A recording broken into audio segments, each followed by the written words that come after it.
Donc prendre la parole. J'étais vraiment passionné depuis toujours par le dessin, par les illustrateurs, par la BD. Et depuis que j'étais enfant, je me demandais pourquoi il n'y avait pas de reconnaissance dans les gens que j'adorais. À l'époque, je lisais Blueberry, je lisais les bandes dessinées, je lisais les comics, etc. Et je voyais que c'était quand même relativement peu plébiscité, ou en tout cas pas du tout dans ce qu'on appelle l'art, dans le sens grandiose du terme. Mais j'ai fondé une petite agence à l'époque qui s'est plus spécialisée sur la communication cinéma, jeux vidéo. Donc j'ai fait toute la communication pour le lancement de Tomb Raider pendant une dizaine d'années. J'ai fait des affiches de films. J'ai fait la campagne française de Pulp Fiction. J'ai fait des affiches pour Wim Wenders, pour Stephen Frears. Ça m'a permis progressivement de me rapprocher de ces grands artistes, de ces grands auteurs. Et c'est vrai que j'ai pu établir des connexions. Je vous raconte rapide l'histoire. Parce que la rencontre la plus importante, ça a été avec Moebius, qui justement était mon idole. Et c'est vrai qu'on est devenus très amis. J'ai écrit un bouquin dont il a illustré toutes les pages. Et à l'époque, il y a simplement 10 ans, je disais, c'est quand même incroyable que tes dessins soient même pas reconnus comme artistiques, que la valeur d'un de tes dessins, c'était moins de 1 000 €. À l'époque, c'est pas une question de spéculation, mais on voyait des monochromes blancs à 300 000 € à la FIAC. Je me disais quand même un minimum de reconnaissance sur le marché de l'art permettrait d'avoir quand même une reconnaissance générale. Donc l'idée a germé d'avoir cette galerie qui a toujours été une galerie non spéculative. Ça, c'est le moins qu'on puisse dire, puisque j'ai entraîné ma jeune épouse là-dedans et elle ne s'est pas payée pendant 6 ans. Mais pour le moins, ça nous a permis d'exposer des gens, évidemment, comme Moebius, qui a été le premier, comme Giger, comme Otomo, comme Jeff Darrow, le concept designer de Matrix, comme John Ho, qui a fait beaucoup de concept design sur Le Seigneur des Anneaux et récemment sur Le Hobbit, comme Glenn Keane, qui est le créateur de La Petite Sirène, Pocahontas, Tarzan, Aladdin, La Belle et la Bête, Réponse, ou Peter de Sèvres, qui est le créateur des personnages de l'Âge de Glace, à qui personne n'avait jamais demandé d'exposer. Donc c'est vrai que ça nous a permis d'être les tout premiers à décloisonner aussi la bande dessinée, le jeu vidéo, le film d'animation et le design du cinéma, parce que c'est en effet cette terminologie de figuratif narratif à laquelle il fallait bien donner un nom, parce que Moebius, par exemple, a travaillé pour la bande dessinée. Évidemment, on connaît Blueberry ou toutes ses œuvres sous Moebius. Il a évidemment travaillé pour le cinéma. Il a travaillé sur Willow, sur Abyss, sur Tron. Il a travaillé sur le film d'animation avec Les Maîtres du Temps. Il a travaillé en architecture. Donc c'est vrai qu'il a travaillé dans le jeu vidéo. Il a fait les 7 samouraïs au Japon. Et donc, il y a beaucoup d'artistes comme ça, comme Johannes Farr, comme des Américains, etc., qui passent d'un média à l'autre. Il était important, je trouve, de trouver une terminologie. On s'est beaucoup cassé la tête. On l'appelait l'art ludique. Ludique pour entertainment, d'une certaine façon. Et c'est vrai que ça nous a paru un titre générique sur lequel on a communiqué. Et c'est vrai qu'on a ouvert cette galerie d'art. Beaucoup de galeries d'art prennent le nom de leur créateur. Nous, on a voulu vraiment instaurer un courant artistique et dire, regardez, ces artistes sont des vrais artistes contemporains, figuratifs, narratifs, et ils sont en train d'influencer notre culture, etc. À l'époque, c'était vraiment un challenge. Ça a été une croisade. L'idée germait effectivement d'avoir un musée. Et puis pendant 10 ans, on a commencé à faire des expos. C'est vrai qu'un des points d'orgue a été l'expo Miyazaki-Moebius. C'est vrai que c'était la première grande expo. On est plutôt fiers parce que Miyazaki était vraiment super content, super ému, très, très heureux de faire une expo avec Moebius. C'était la première grande expo, 7 ans avant, je crois, que la Fondation Cartier lui rende hommage. On était, je pense, d'une certaine façon, relativement d'avant-garde. Et c'est ça qui est intéressant dans ce concept d'art ludique, c'est d'être à la fois d'avant-garde et à la fois populaire d'une certaine façon, ce qui est rare. En général, c'est ou l'un ou l'autre. Et là, c'est vrai qu'on a pu avancer progressivement. J'ai pensé, c'est vrai, à l'époque de Miyazaki Moebius, qu'au regard du succès, puisqu'on était allé à la Monnaie de Paris, qui nous avait loué la salle, néanmoins, le succès a été considérable. Je me suis dit, on va peut-être nous entendre et on va peut-être, les gens vont comprendre qu'il y a vraiment une place. Et c'est aussi là que j'ai vu que les enfants étaient fascinés. Alors je le savais via la galerie, parce que je vous ai amené quelques images, mais c'est vrai que j'ai été particulièrement impressionné du nombre d'enfants petits, c'était 3-4 ans pratiquement, qui regardaient les œuvres. Et c'est de là que, dans tout ce qu'on expose en général, on a tenu à conserver une scénographie identique pour les adultes et les enfants. Et on pourra y revenir, mais c'est vrai qu'on n'a pas voulu trop séparer le parcours muséal pour les enfants ou leur donner des cahiers de coloriage, parce qu'on s'est aperçu qu'ils adoraient ça et que comme dans l'exposition Pixar actuellement, j'espère que vous l'avez vue, je ne veux pas faire de la pub, mais c'est vrai qu'elle est extraordinaire. C'est pas moi qui l'ai faite, mais... Vous pouvez passer ici. Alors on peut passer un petit peu, voilà, ça c'est évidemment le musée, voilà quelques images de l'expo Pixar. Ce qui est intéressant par rapport à l'enfance, en tout cas, c'est que les enfants adorent regarder des personnages qu'ils connaissent, mais adorent regarder les dessins, les sculptures, et il y a un vrai dialogue qui s'instaure entre les parents et les enfants. C'est vrai que, et je trouve que c'est relativement rare qu'autour d'une œuvre picturale, autour d'une sculpture, il y ait un dialogue entre les enfants et les parents et qui parlent art finalement ensemble. Donc ça, c'est assez fascinant. On a plein de témoignages de gens qui nous écrivent, ils sont rentrés à la maison, ils ont dessiné comme des fous. Et évidemment, je pense que c'est vraiment important, c'est susciteur de vocation. Donc c'est vrai que cette démarche sur l'enfance est intéressante. Elle vient encore une fois, je pense, du fait qu'en effet, étant enfant, j'avais vraiment un manque de ne pas avoir reconnu tout ce que j'aimais et je ne comprenais pas que ces virtuoses de l'art qui dessinent... Je dis souvent, par exemple, que les studios Pixar ou d'autres grands studios me font penser aux ateliers de la Renaissance italienne, en toute modestie, mais où il y avait plein d'artistes qui se réunissaient autour d'une grande œuvre. Et là, de la même façon, c'est des peintres, des types qui dessinent au pastel, au fusain, qui font des sculptures et qui réussissent à faire quelque chose d'exceptionnel. Mais peut-être qu'on peut... Alors du coup, on a reçu une petite vidéo de John Lasseter, que vous connaissez peut-être, qui est le directeur de création de Disney et de Pixar, qui a tenu à nous envoyer ça et qui a fait un film spécialement pour nous. On était très fiers pour présenter l'expo. Hi, I'm John Lasseter. The exhibition Pixar 25 Years of Animation will be presented for the very first time in France, in a brand new museum dedicated to the art of entertainment, Art Ludique Le Musée. Pixar 25 Years of Animation will be its opening exhibition. With a tour of this exhibition, our artwork has reached many millions of people around the world. And now it is our great pleasure for it finally come to the home of our film, Ratatouille, Paris, France. When people think of how Pixar films are made, they most often think of the cutting-edge technology in computer graphics and animation. But in our world, we think of the computer as a tool, the same as a pencil or a brush. Our artists create beautiful art for each film that most people never have the opportunity to see. It is surprising to people that such a significant portion of our creative process is done using traditional media. Our artists make many drawings, paintings, sculptures in order to design the computer animated films. In computer animation, everything that is seen in the film frame has to be created and therefore has to be designed and built. Art shapes the look, feel, and tone of each Pixar film from beginning to end. Without this art, there would not be any Pixar films. I believe that in order to make a really great animated film, you have to do three things really well. Number one, tell a compelling story that keeps people on the edge of their seat where they can't wait to see what happens next. Number two, populate that story with really memorable and appealing characters. Number three, put those characters in that story in a believable world. And when you do that, the audience will be swept away and truly entertained. This exhibition is organized around these three ideas: story, character, and world. In the galleries, you will see over 400 drawings, paintings, and sculptures by over 40 Pixar artists.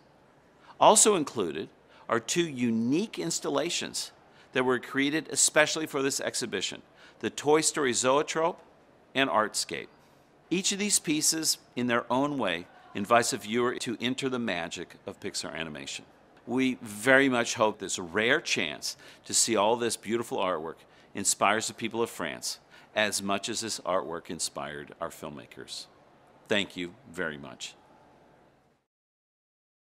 Voilà, on a été très impressionnés et très émus quand il nous a fait ça, puisque c'est quand même John Lasseter, et c'est vrai que pour moi, c'est quelqu'un de très important. Il est un peu considéré comme le nouveau Walt Disney. Au-delà de ça, je trouve qu'il y a plein d'éléments très intéressants. Cette exposition, contrairement aux prochaines qui seront au musée, a été créée par le studio Pixar. Les prochaines seront créées par nous. Elle vient du MoMA, évidemment le grand musée d'art contemporain de New York. Et donc c'est vrai que elle a acquis une certaine notoriété, une crédibilité. Et c'est vrai qu'auprès de tous les journalistes, il n'y avait pas de débat sur l'art, l'enfance, etc. Donc j'étais ravi qu'on puisse commencer notre musée par cette exposition, parce qu'elle positionne tout à fait ça. L'exposition Pixar, c'est pas un making-of des films, elle est vraiment construite pour qu'on aille admirer des œuvres d'art au mur. Ce sont des peintures, ce sont des crayons, et encore une fois, c'est pas une salle Ratatouille, une salle Nemo, etc. Et c'est vraiment un parcours artistique contemporain qui était encore une fois au MoMA. Donc c'était dans cette optique-là qu'on voulait vraiment avoir cette exposition. Et je trouve que c'est intéressant parce qu'évidemment, ça amène un autre regard sur l'animation, comme ça l'amènera sur le cinéma ou la bande dessinée. Et je pense que pour les enfants comme pour les grands, ça permet peut-être de revoir les films d'une façon différente. Ça permet aussi, et je trouve que ça c'est très important, parce que quand j'étais môme, c'était ouais, ta BD, ton truc d'animation, etc., etc. D'un seul coup, qu'on revalorise ces choses de façon légitime, en plus, parce que c'est pas ni du marketing ni de la triche. D'un seul coup, on se dit mais c'est des immenses artistes figuratifs, narratifs. C'est des gens qui influencent notre culture, notre imaginaire. Et en effet, c'est vrai qu'ils sont au service d'une production, comme autrefois les grands artistes avaient des commanditaires. C'est à l'époque l'Église ou les rois. Heureusement, maintenant, c'est plus des studios qui tentent de faire plaisir au public. Donc, d'une certaine façon, le travail de commande, il est commandé par le public. Donc, je trouve que là aussi, il y a une réflexion vaste. Mais en tout cas, ces grands artistes-là, d'un seul coup, sont revalorisés. Et je trouve que ça permet de susciter des vocations. On voit plein d'enfants. Alors, j'étais, il y a quelques jours, j'ai un créatif qui est venu me voir, qui me dit je suis en train de faire plein de travail, et je tenais à vous remercier parce que je suis venu enfant à l'Expo Miyazaki Moebius et c'est là où j'ai eu la vocation. Je me suis dit ça m'a donné un coup de vieux quand même, mais en même temps voilà, je trouve que c'est vrai que voir ça, ça permet en effet de voir que ce qu'on aime en général c'est de l'art, et ça c'est important de connecter le public à l'art, parce que sans faire de débat non plus entre l'art en général et l'art ludique, je trouve que pour le moins, le fait qu'il existe un courant artistique parallèle, figuratif, narratif, issu de l'entertainment, ludique en français, ça me paraissait vraiment important pour que on puisse montrer aux enfants, et là c'est une photo qui a été prise à la galerie. Encore une fois, là aussi, une galerie d'art. Tous les mercredis, pratiquement, on a des écoles qui viennent nous voir. Et je trouvais que moi, quand j'étais môme, les galeries d'art, même maintenant, j'y vais pas. Donc, c'est vrai qu'elles sont assez... Il y a une espèce de distance. Et je trouve qu'au contraire, c'est vraiment important de pouvoir rapprocher l'art et le public en général, et l'enfance en particulier. Donc, c'est vrai qu'on a toujours été passionnés. Donc, on a des enfants qui viennent dessiner. Et c'est vrai qu'en plus, ce sont des métiers qu'on appelle les industries créatives. Donc, l'animation, en animation, en France, on est ultra fort. Ça va de Oslo à Sfar, au studio Illumination, qui a quand même fait le film le plus rentable de l'histoire du studio américain de tous les temps, quand même, avec Moi, Moche et Méchant, et c'est fait en France. Donc c'est vrai qu'on est très fort. Un film sur 5 dans le monde en animation est fait en France. Donc on est le 3e pays. En jeux vidéo, évidemment, on est très fort. Donc c'est vrai qu'il y a du travail, il y a du travail sur les animateurs, il y a du travail pour la création. Enfin, je pense que c'est une vocation saine, quoi. Et voilà, encore une fois, voilà la jeune femme qui s'est cognée 6 ans sans salaire pour animer la galerie. Mais c'est vrai que c'est pour ça que c'est aussi une belle histoire de finir par avoir un musée, parce que ça a été évidemment et des sacrifices et des choses comme ça, mais c'est bien. Je pense que c'est parce que c'est légitime, c'est parce que il y a une véracité et une dimension artistique majeure. Ici, on voit par exemple une expo qu'on avait consacrée à Glen Keane, qui était très intéressante. Donc Glen Keane, le fameux créateur de La Petite Sirène, Pocahontas, Aladdin, etc. Il y avait ses dessins originaux qu'il a fait pour Disney, et il y avait ses inspirations. Donc à chaque fois, il y avait, sur Tarzan, il était allé dans la jungle dessiner les gorilles, et ici on voit il était allé faire des crayonnés sur des plages, etc., pour étudier des poses, étudier des mouvements. Et c'était super intéressant de voir que finalement, ce qu'on voit dans l'animation, ça vient de la vie directement en elle-même, et que ce sont des types qui passent leur vie. Dès que j'ai rendez-vous avec un artiste comme ça, il est en train de faire un crayonné au café, il dessine.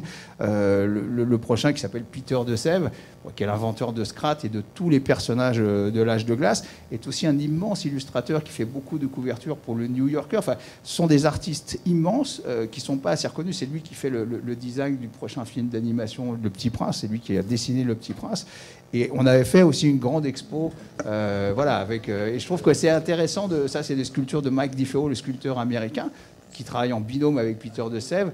Et je trouve que c'est intéressant parce que là aussi, c'est peut-être une façon de tendre une passerelle à un public plus jeune, un public peut-être plus enfant, pour leur montrer un certain académisme, parce que ce sont des virtuoses de sculpture, c'est des vraies sculptures de glaise avec une maestria incroyable. Elles sont ensuite scannées par un ordinateur pour que la créature soit dans l'ordinateur, et elle sera animée image par image par des animateurs.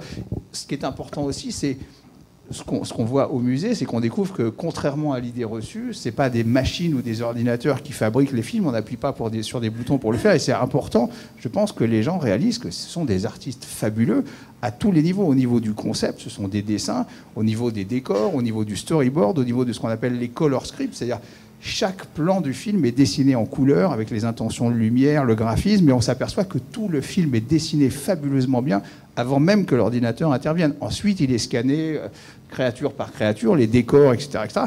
Et encore une fois, ce sont des animateurs ultra virtuoses qui animent seconde par seconde les scans. Donc là aussi, c'est technologiquement beaucoup plus compliqué que ce qui se faisait au cello avec les films de Walt Disney d'autrefois, et contrairement à l'idée qu'on en a.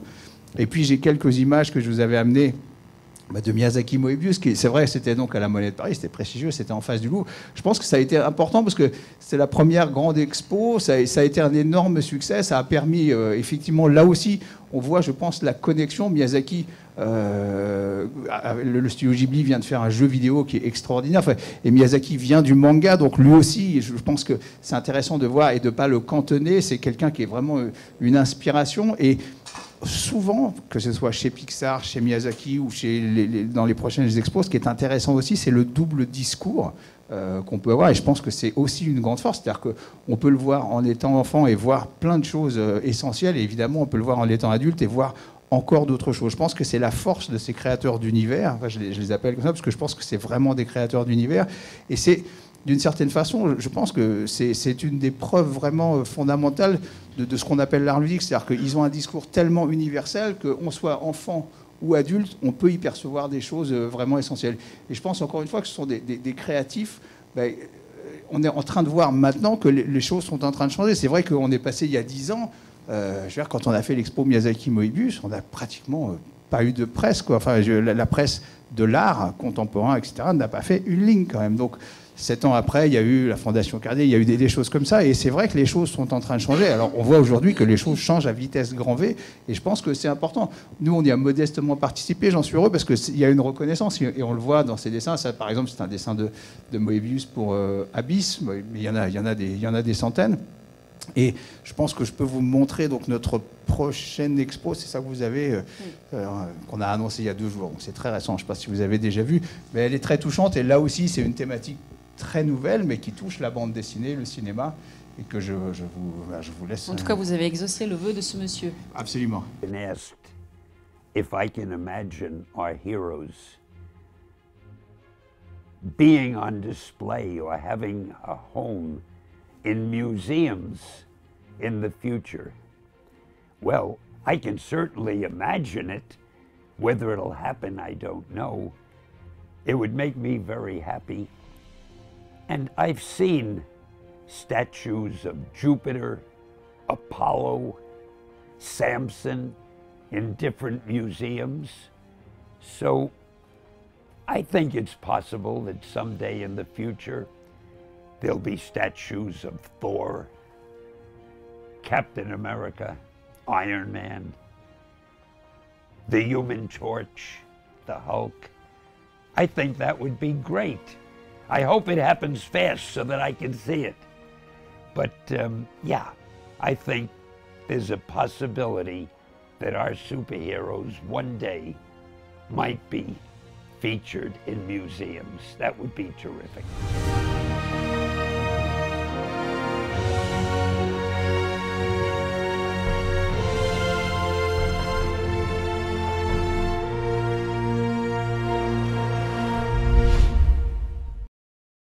Et donc voilà, notre prochaine expo, je trouve qu'on était ravis. J'ai rencontré Stanley l'année dernière pour préparer justement cette exposition, pour avoir plein d'interviews. Et je trouve que là aussi, il y a une thématique L'art ludique, je peux en parler des heures. C'est vrai que le figuratif narratif, ça remonte pratiquement aux hommes des cavernes. Évidemment, on peut le dater davantage, je dirais, du 19e, avec l'avènement des journaux, des quotidiens, où les artistes sont devenus illustrateurs, puisqu'il n'y avait pas de photographe. Donc c'est les caricatures de Philippon, caricaturant le roi Louis-Philippe qui se transforme en tête de poire, par exemple, qui est vraiment les prémices, soit de l'animation, soit de la BD. C'est des gens comme Doré, dans lesquels on retrouve pratiquement des planches de bande dessinée contemporaine. Doré, Daumier, au Japon, c'est Hokusai qui crée la manga, qui n'est pas les mangas au sens qu'on le connaît, mais qui néanmoins relie ses premiers sketchs. C'est les gens comme Winsor McKay ou Ebbie Frost qui travaillent avec Lewis Carroll qui fait des illustrations et qui finalement, en venant en France en plus, Ebbie Frost et en rencontrant Monet à Giverny, Monet lui montre les dessins de Hokusai et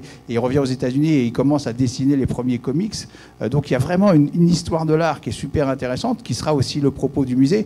Et on voit justement qu'il y a vraiment quelque chose à connecter pour que, si ça doit être en effet une première fois qu'un public jeune va au musée, c'est une vraie façon de lui faire découvrir des passerelles culturelles, parce que les super-héros, quand on y réfléchit, je vais m'arrêter bientôt.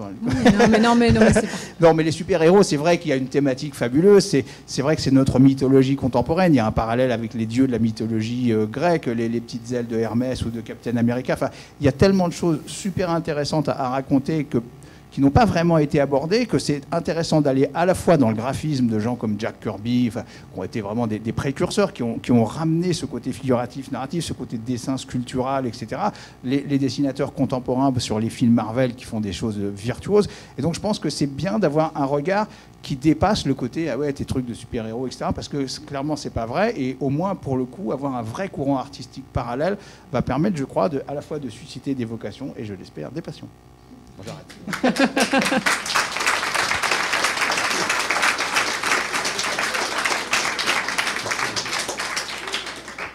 Bon, si vous avez des questions, on n'a pas encore fini. J'ai un petit souci sur la définition d'art ludique par rapport à ce que vous avez montré, c'est-à-dire le discernement entre ce qu'on peut faire effectivement dans l'entertainment et l'art du cinéma. Parce que le cinéma, c'est le croisé de toutes les... Quand vous parliez d'ambiance, de structuration d'univers par rapport à tous les corps de métier, on a énormément de musées, le musée du cinéma, le musée de la BD, on a tout un univers qui traite de ça, en fait. Est-ce que pour vous, c'est la connexion des divers univers en fait, ce que je voudrais savoir par rapport à l'art ludique, votre définition, quelle est votre ligne de conduite? Où est-ce qu'elle se situe à partir de l'illustration pour le processus de fabrication? Ou est-ce que Absolument. Non, mais je comprends, et c'est vrai qu'il y a la Cinémathèque, il y a plein de choses consacrées au cinéma. Il y a quelque chose consacré à Angoulême. Enfin, à Angoulême, il y a le musée de la BD, mais il n'y a pas non plus, il n'y a pas des tonnes de choses, et c'est très récent. Il n'y a pratiquement rien sur l'univers figuratif, narratif. Quand je dis pratiquement rien, il n'y a rien du tout même. Ce que je veux dire, c'est que on oublie pratiquement, et les studios eux-mêmes sont en train de le découvrir, que tout est fait à la base avec du dessin et un crayon, et qu'il y ait des gens qui fassent des expos de making of, enfin il y a des expos géniales, hein, mais un type comme Ralph McQuire par exemple est totalement inconnu, c'est juste le mec qui a dessiné Dark Vador, quoi. C'est un des... il est mort, c'est dommage, et je trouve qu'il y a plein de gens comme ça qui ont influencé notre époque, parce que c'est une icône, et dont personne s'est intéressé, il n'y a jamais eu une expo sur lui, on est vaguement en train de le découvrir maintenant, mais je trouve qu'un musée qui rend hommage à ses designers, à ses dessins de concept, à toute l'origine, je parlais de John O, je parlais de Jeff Darrow, dont la notoriété n'est pas énorme, le film Matrix est énorme, c'est lui qui a dessiné tout, quoi. Et quand on voit ces artbooks, je trouve qu'il est naturel d'avoir un musée qui rend hommage à ses créateurs, qui sont dans le design de cinéma ou qui sont dans l'animation ou la BD. Mais encore une fois, c'est souvent les mêmes. Jeff Darrow fait de la BD. Et je trouve que justement, c'est important de décloisonner en plus, parce que c'est pas un artiste de cinéma, ou alors où est-ce qu'on met Moebius, vous voyez ce que je veux dire. Donc d'avoir un vrai retour du figuratif narratif issu de l'entertainment. Parce que c'est vrai que, alors après, si on fait... je vais essayer de faire court, mais si on remonte dans le temps, d'une certaine façon, il y a eu... un dénigrement des illustrateurs qui, pour beaucoup, sont allés finalement dans l'entertainment. Walt Disney a récupéré tous les grands illustrateurs européens. C'est pour ça que Blanche-Neige, à un côté, on a l'impression que c'est fait en Allemagne. Et je veux dire, c'est vrai que 100 ans après, on s'aperçoit que tous ces personnages qui sont allés, ces artistes qui sont allés dans l'entertainment, ont modestement et dans leur coin dessiné pratiquement les choses les plus influentes de notre culture. Le logo de Batman, iconographiquement, c'est un truc les plus impressionnants. Et c'est vrai que je trouve qu'il est légitime, et on est très fiers d'être le premier musée au monde à essayer de lancer ce courant artistique dans lequel on peut décloisonner, parce que je pense que je ne vois pas pourquoi on décloisonne la BD. Moebius, c'est pas qu'un artiste de BD. Johannes Farr non plus, il est même réalisateur, il a fait Le Chat du Rabbin, il a fait de la BD. C'est des créateurs d'univers, et je pense que c'est important de montrer que ce sont des créateurs d'univers. J'espère avoir répondu. Mais... Oui, donc en fait, votre motivation originale, c'est vraiment de partir de l'illustration, du travail véritablement de la main, du fusain, des storyboards. Le créateur d'univers, le dessin, absolument. Miyazaki, au départ, il fait un crayon, ce qu'il lance, et Glenn Keane, enfin, ce qui lance presque l'histoire, et souvent même, avant même que l'histoire soit écrite, c'est le dessin. C'est ça qui est important. Et je pense qu'il est important de rendre hommage à ces gens-là, parce que d'un seul coup, on a vraiment un autre regard sur les productions ensuite. Ce que faisait dans l'expressionnisme Fritz Lang, absolument, oui, bien sûr. Les Japonais, les cinéastes japonais qui faisaient des estampes abstraites dans leur storyboard. Complètement. Ah, mais voilà, et c'est vrai que si vous allez voir l'expo Pixar, je ne vais pas faire la pub, mais c'est vrai qu'il y a dans les color scripts, il y a même pratiquement des cases où ce sont des indications de lumière, c'est limite abstrait, parce qu'on ne voit pas, ce qui les intéresse, ce n'est pas les personnages, c'est d'où vient la lumière, quelle est l'ambiance de la scène, etc. Mais à nouveau, l'idée n'est pas d'en faire un making-of, l'idée est de montrer la dimension picturale majeure qui est à la base du film. C'est ça qui est important. Je pense que ça n'a jamais été fait encore. Comment vous expliquez justement à un moment ce dénigrement à rendre hommage à tous ces artistes et pourquoi ça a mis autant de temps finalement? Ça remonte effectivement à tout ce mouvement issu d'une autre époque qui est avec des gens comme Nietzsche, qui avait de la mort de Dieu, avec en effet, basiquement, la guerre 14 qui a été un cauchemar, plus la révolution industrielle. Les artistes de l'époque ont voulu pratiquement tout casser, avec, à mon avis, légitimité. Ils ont voulu déstructurer tout ce qui existait, l'académisme, la mort de Dieu, et tout ce qui se faisait en peinture et en classicisme à l'époque, pour essayer d'avoir une espèce de mouvement de révolte. Je fais super court, en tout cas c'est mon avis. Après, c'était, quand on étudie un peu leur parcours, c'était des fous furieux qui vivaient, qui faisaient des folies. Là, on est en train d'en faire des espèces d'icônes à 80 millions de dollars, mais je pense que c'était des gens surtout qui voulaient insuffler un souffle de révolte, etc., et qui, à mon sens, étaient légitimes.